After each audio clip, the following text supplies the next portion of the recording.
It's a 98 PayStar 5000. We repainted it a couple years ago and we pulled it off the road and just restored it and made it what it is today. All right, if you'll start out, tell me your name your business, and where you're based out of. My name's Chris Helton. It'd be Topher Trucking out of Hurley, Virginia. It's me and my brother. It's a family business. Okay. All right, and how long you been trucking? I've been trucking for 26 years. Okay. How'd you get into the business? My dad, he's had trucks all my life, and that's all I ever known. Yeah. What kind of work do y'all do? We haul coal and coke for Suncoke Energy back in Grundy. Okay. Or Oakwood, I mean. And how many trucks are you running in the business today? We was running 14 regularly, but now we're back down to 8. So. Okay. That's a common story in trucking right now. Yeah. Everybody's trying to make everything work. Well, we're hoping to pick back up. That's the reason we ain't sold none yet, so we know what we got. All right, well, tell me about this truck behind you. It's a 98 PayStar 5000. It's got a 2010 R&S dump body on it. Got 20,000 pound front axle and 80,000 pound rears. Got an N14 Cummins and a 13 speed. You said you pulled it off the road a couple of years ago? Yeah, we repainted it a couple of years ago and we pulled it off the road and just restored it and made it what it is today. Yeah. Well, tell me about the work you did to it.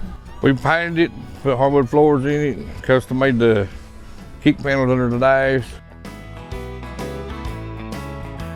It's got a 9400 grill in it because obviously you can't buy nothing for a PayStar.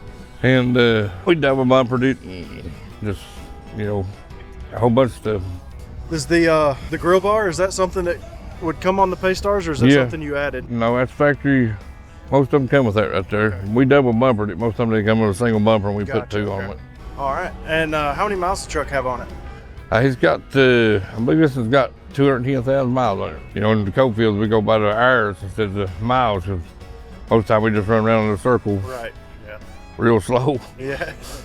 Any custom parts on it that were difficult to find? I know you said you had to go with a different grill and all that kind of stuff. Yeah, most parts on the cab is actually ordered for 9400. Like somebody roadwork, somebody it's for 9400. Okay.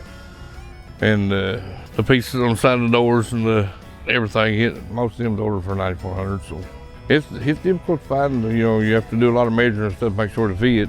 And we put the real wheel covers on the simulators on the wheels and stuff. So yeah, y'all have done a great job with it. It's a beautiful truck. Well, thank you, sir. What was the decision to go with the pink? Well, to start out, my niece wanted the pink truck because my son's got a yellow show truck, and we went with the pink. And her grandmother has breast cancer, and my grandmother had breast cancer. She passed away, so that's the reason we put the breast cancer tag on the front of it for them. And it means a lot to a lot of people, just